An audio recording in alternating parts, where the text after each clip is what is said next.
जब जिंदगी बहुत संघर्ष में चल रही हो, बहुत दुख का जीवन चल रहा हो, बहुत कष्ट का जीवन चल रहा हो, बहुत कष्टमय जीवन चल रहा हो, तब शमी के 5 पत्ते, शमी के 5 पत्ते एक दुर्वा के साथ एक अक्षत चावल का एक दाना, वो भी हल्दी में भिंगोया हुआ हो या केसर में भिंगोया हुआ हो, शमी पत्र 5, एक दुर्वा, एक चावल का दाना, जो दिल से हृदय से बेलपत्री के वृक्ष के नीचे पार्थिव लिंग का निर्माण कर कर मट्टी का शिवलिंग बनाकर प्रदोष काल में, मतलब शाम के समय पर शिवलिंग बनाकर उस पे जल चढ़ाकर, जो ये 5 शमी का पत्र, एक दुर्वा और एक चावल का दाना अपनी कामना कर कर, जो दुख चल रहा है बाबा से विनय कर कर एक एक पत्ता जब समर्पित कर दे, फिर एक दुर्वा समर्पित कर दे, फिर एक चावल का दाना समर्पित कर दे और बाबा का वहीं पर पुनः विसर्जन कर दे, 3 महीना तो जाने दो, 15 दिन के अंदर वो दुख कटता जरूर है, चाहे कोई भी दुख, किसी भी तरह का दुख क्यों न। एक बेलपत्र के वृक्ष की परिक्रमा करने वाले को हजारों अश्वमेध यज्ञ का फल प्राप्त हो जाता है, हजारों अश्वमेध यज्ञ का फल प्राप्त हो जाता है। उसी तरह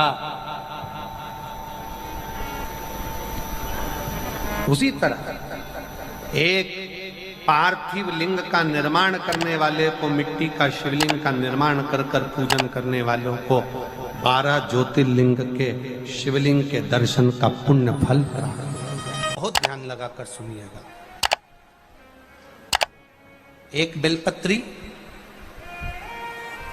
और उस बेलपत्री में एक चंदन की बिंदी और एक अक्षत का दाना मात्र रखकर भी अगर शिवालय पर चढ़ा दी जाती है, एक बेलपत्री, एक चंदन का बिंदी, और चंदन फिर निवेदन करेंगे आज के जमाने में तुम लोग सब घिसा घिसाया, पड़ा पड़ाया, डब्बी का सामान ले लेकर, वो नहीं, चंदन की मुठिया रखो, थोड़ा सा भी घिसो, जरा सा भी घिसो, उसकी एक बिंदी और एक चावल का दाना जब हम भगवान देवादिदेव महादेव को समर्पित करते हैं, अपनी कामना कर कर समर्पित करते हैं, तो निश्चितता है, पुराण की कथा कहती है शंकर भगवान उसका फल शीघ्र प्रदान कर देते हैं। भले आपने कुछ करा ना करा, उसका फल तुम्हें मिल जाता है। में जाना, लोटा भरकर जल समर्पित करना, और कभी तुम्हारे जीवन में अगर तुमको लग रहा है कि मैं दुखों से पीछा छूट ही नहीं रहा, तब उस जगह पर बेलपत्री के मध्य भाग में पीला चंदन, ये जो पत्ती है और ये 2 पत्ती हैं, ये बड़ी पत्ती और ये बीच की जो 2 पत्ती हैं, इसके बीच में जो डंडी का भाग रहता है, जो बीच में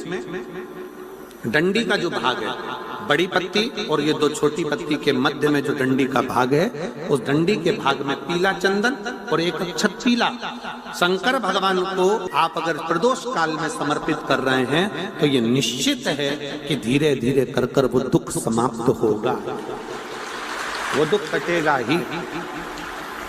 अंतर्गत वर्णन किया गया शंकर भगवान की आराधना में, शिव की आराधना में, जब तुम्हें लगता है कि तुम्हारा व्यापार नहीं चल रहा, कोई तुम्हें धोखा दे रहा है, लक्ष्मी नहीं आ रही, बहुत चिंता में पड़े हुए हो, बहुत टेंशन में जिंदगी चल रही है, बहुत बीमारियां तुमको घेर ली है और चारों तरफ अंधेरा ही अंधेरा नजर आ रहा है, तुमने विचार करा अब मैं तो मर जाऊं तो अच्छा, मैं सुसाइड कर लूं तो अच्छा, मैं मर जाऊं तो अच्छा, तो मरने से पहले एक काम कर कर देखना, शंकर भगवान की आराधना कर कर देखना, शिव पर एक लोटा जल चढ़ा कर देखना, और ज्यादा चिंता, ज्यादा टेंशन हो तो बेलपत्री के जड़ को घिसकर उसका चंदन बनाकर शंकर को लेपन कर कर उसकी भी आराधना कर कर देखना कि बेल चंदन का फल क्या।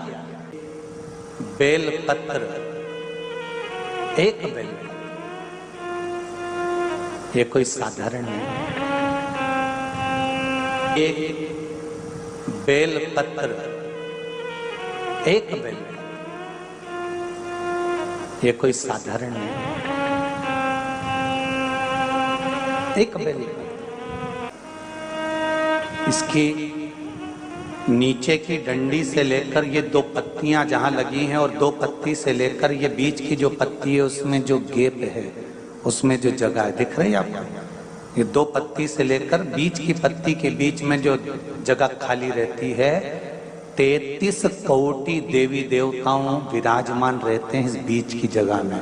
जब शिव जी को चढ़ाया जाता है तब इस पत्ती के बीच की जगह शंकर के शिवलिंग पर रखा जाता है, तो शिव जी इतने प्रसन्न होते हैं कि मेरी स्तुति करने के लिए ये भक्त 33 कोटि देवताओं को लेकर आया है, मेरी स्तुति करने के लिए। लोग चावल लाए, लोग अंबारियां लाए, धन लाए, दौलत लाए, संपदा लाए, पर एक शंकर का भक्त ऐसा होता है जो एक बेलपत्री के रूप में 33 कोटि देवताओं को, 64 योगिनियों को, आदि शक्तियों को शंकर को समर्पित करता है। कितना सुंदर संवाद है, कितना सुंदर बात कही कि भूल से भी किसी तीर्थ में नहीं गए, कहीं हमने गौदान नहीं करा, कहीं हम किसी तीर्थ में नहीं गए, हमने कहीं गौदान नहीं करा, हमने कहीं ब्राह्मण भोजन नहीं कराया, हम कहीं गंगा यमुना कावेरी सरस्वती नर्मदा छिपरा पुण्यवान नदी में हम स्नान नहीं कर पाए। शिव महापुराण की कथा कहती है भूलवश भी अगर पिपलेश्वर या बटकेश्वर किसी शिवालय पर भूल से भी अगर एक लोटा जल चढ़ जाता है तो देव अधिदेव महादेव सारे तीर्थों का फल अपने आप प्रदान कर देते हैं। भूल से भी चढ़,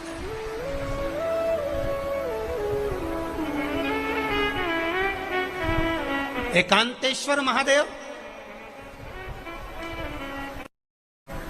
किसी तीर्थ में नहीं गए, कहीं हमने गौदान नहीं करा, कहीं हम किसी तीर्थ में नहीं गए, हमने कहीं गौदान नहीं करा, हमने कहीं ब्राह्मण भोजन नहीं कराया, हम कहीं गंगा यमुना कावेरी सरस्वती नर्मदा छिपरा पुण्यवान नदी में हम स्नान नहीं कर पाए। शिव महापुराण की कथा कहती है भूलवश भी अगर पिपलेश्वर या बटकेश्वर किसी शिवालय पर भूल से भी अगर एक लोटा जल चढ़ जाता है तो देव अधिदेव महादेव सारे तीर्थों का फल अपने आप प्रदान कर देते हैं। भूल से भी चढ़,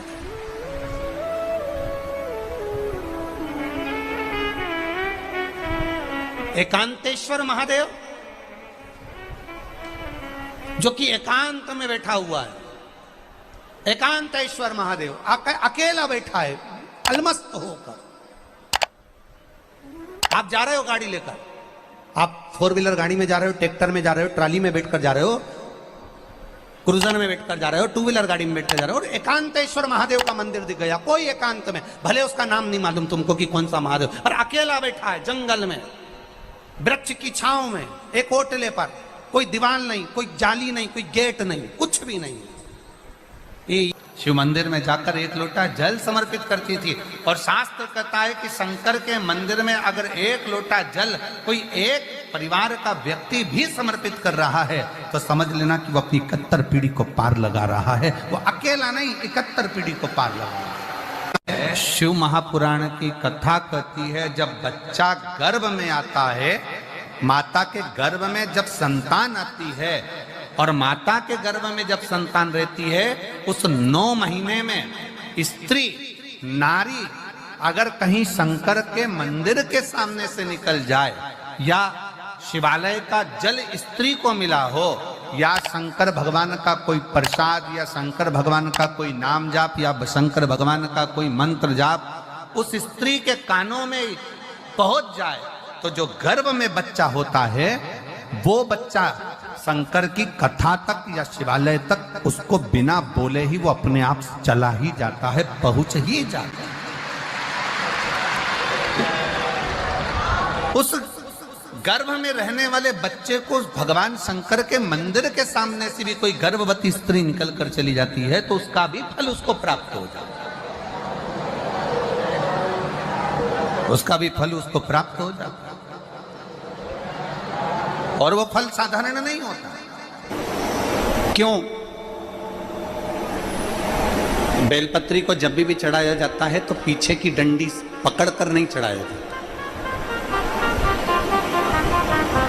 बेलपत्री को चढ़ाने के लिए मध्य भाग को, जैसे यह बेलपत्र होता है तो इसका मध्य की जो डंडी होती है, मध्य भाग होता है बेलपत्री का, तब मध्य भाग को पकड़कर हम भगवान शंकर को बेलपत्र समर्पित करते हैं। कोई भी बेलपत्र ऐसे नहीं चढ़ाता कि डंडी पकड़ के चढ़ा दिया, फिर पीछे की डंडी पकड़ के चढ़ा दिया, फिर पीछे की डंडी पकड़ के चढ़ा दिया, फिर डंडी पकड़ा, फिर चढ़ा दिया ना।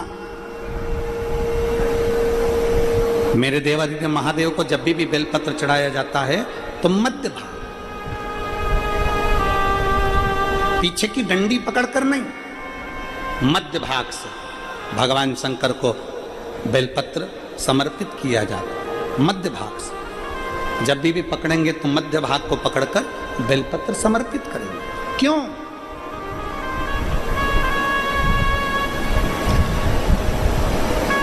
क्योंकि हमने भगवान शिव को मध्य भाग पकड़कर इसलिए समर्पित करा कि ये केवल बेलपत्र का मध्य भाग नहीं है मेरे शंभू, मेरे हृदय के मध्य भाग को मैं आपके चरणों में समर्पित कर रही हूं। मेरा दिल, मेरा हृदय, मेरा चित्त मैं आपको दे रही हूं। मध्य भाग एक विश्वास के साथ दे रही हूं। इतनी सुंदर बात नंदी ने कही है। नंदी ने ये बात जो कही वो वास्तव में बड़ी सुंदर है कि मान लो यदि कोई कार्य तुम्हारा हो नहीं रहा और पूरी दुनिया में तुमने कर देख लिया, बहुत प्रयास कर देख लिया, तो भी वो कार्य अगर तुम्हारा नहीं होता, तो फिर एक काम करो कि शिव की स्तुति करो, शंकर की स्तुति, शंकर का गुणगान, शंकर की भक्ति, शंकर का स्मरण।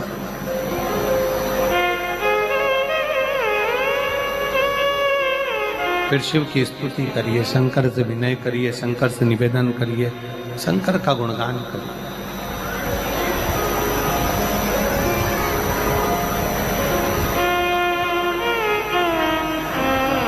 पर भगवान की भक्ति होती कब?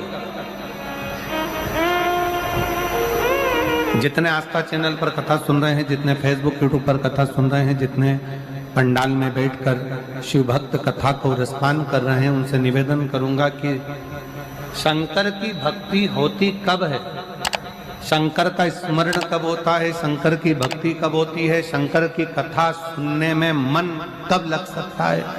जब अपने भीतर की अभिमत्ता, अपने भीतर का अहम, अपने भीतर का अहंकार, अपने भीतर की आसक्ति, अपने भीतर का काम, अपने भीतर की तृष्णा जब दूर हो जाए तो समझो कि आप शिव में मन लगा बैठे। कितने सारे लोग बैठे हैं यहाँ पर कथा में, सब पंडालों के अंदर लोग शिव भक्त बैठे हुए हैं। कई लोग ऐसे भी होंगे जिनका आकर बैठ तो गए पर दिल नहीं लगता। दो जल व्यक्ति के जीवन को बदलते। कितने जल? जम के बोलो जरा। दो जल। एक देवादिदेव महादेव के लिए भरा गया एक लोटा जल, और दूसरा है स्वयं के लिए भरा गया एक लोटा जल। यहाँ पर अगर बुजुर्ग मेरी माताएं बैठी होंगी, मेरी जीजियाँ बैठी हैं, मेरे जीजा बैठे हैं, बुजुर्ग जितनी माताएं बैठी हैं, वो पुराने समय का अगर लेख उठाकर देखेंगे तो पुराने समय के लोग भोजन करने बैठते थे ना, तो भोजन करने से पहले अपने पानी के लोटे को भरकर, अपना गिलास भरकर बैठते थे। किसी ने देखा है कि नहीं देखा? जम के बोलो जरा, देखा है आप लोगों ने? पुराने समय के लोग जब भोजन करने बैठते थे, पुराने समय के लोग जब भोजन करने बैठते थे तो अपना पानी का गिलास, अपना पानी का लोटा पहले भरकर आसन लग जाता था। बहू आसन लगा देती थी, बहू खाना बना देती थी, घर की पत्नी खाना बना देती थी, भोजन बना देती थी, घर के लोग भोजन दे देते थे। थाली कोई भी लगा कर ला कर दे, थाली कोई सजा कर ला कर दे, पर घर का जो व्यक्ति खाना खाने बैठता था, भोजन करने बैठता था, वो अपना पानी स्वयं भर कर बैठता।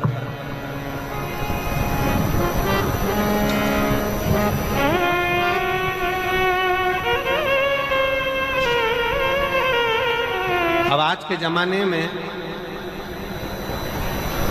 दुनिया के लोग कहते हैं मैं दुकान चला रहा हूं, दुनिया के लोग कहते हैं मैं घर चला रहा हूं, दुनिया के लोग कहते हैं मैं ये कर रहा हूं।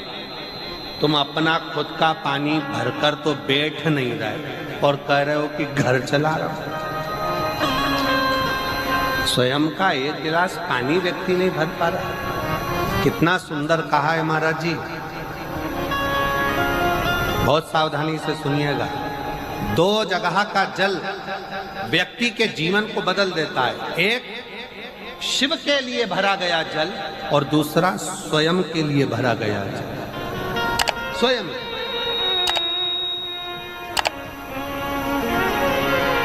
शंकर के मंदिर में जा रहे हो, एक लोटा जल अपने घर से भरकर लेकर चले जाओ और अपने घर में जब तुम भोजन करने बैठ रहे हो, जब तुम रोटी खाने बैठ रहे हो, भोजन करने बैठ रहे हो, भोजन ग्रहण करने बैठ रहे हो, जब तुम भोजन को ग्रहण करने के लिए बैठ रहे हो, तब अपने घर में जब तुम भोजन ग्रहण करने बैठ रहे हो तो एक लोटा जल या एक गिलास पानी भरकर बैठो।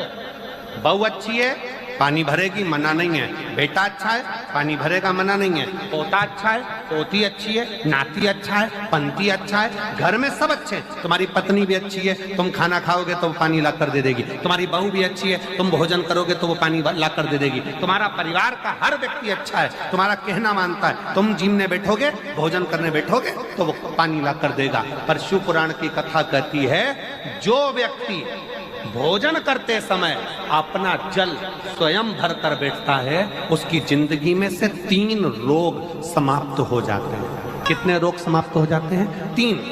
पहला, अपना जल स्वयं भरकर बैठने वाले के घुटने का कभी भी डॉक्टर उसके घुटने बदलने का बोलेगा ही नहीं, घुटना बदल ही नहीं सकता। स्वयं का जल भरकर बैठे। दूसरे नंबर पर, जिसकी रीढ़ की हड्डी में कमर से लेकर कंधे तक जिसकी हड्डी में दर्द होता हो, या जो सुबह सुबह सोकर उठता हो और उसके कंधे दुखते हो या पीठ दुखती हो। दूसरे नंबर का रीढ़ की हड्डी का दर्द। और तीसरे नंबर का, डॉक्टर को दवाई खा खा कर परेशान हो गए और आधा सिर का रोग, भुकुटी, ये भौएं दुखती हो, सिर दुखता हो, ये कान के पास का दर्द होता हो, तो अपना भोजन करते समय अपना पानी स्वयं भर कर बैठो।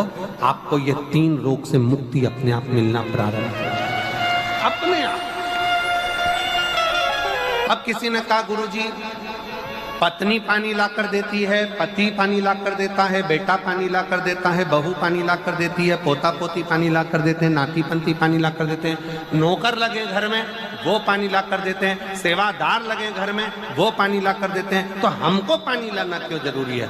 तो अग्नि पुराण में वर्णन आता है कि जो घर में पानी जिस मटके में भरते हो, जिस हंडे में भरते हो, जिस बाल्टी में भरते हो, जिस टंकी में पानी भरते हो, पीने का पानी जिस हंडे में, मटके में, बल्टोई में, जिस गगरे में तुम भरते हो, वो स्थान पितरों का स्थान रहता है। जब हम पानी भरकर भोजन करने बैठते हैं तो हमारे पितर भी उस स्थान पर आकर निश्चित जगह पर बैठते हैं, और जब हम भोजन ग्रहण करते हैं तो हमारे पितरों के भाव का आशीर्वाद हमारे ऊपर पड़ जाता है, जिससे हमारे 3 दर्द समाप्त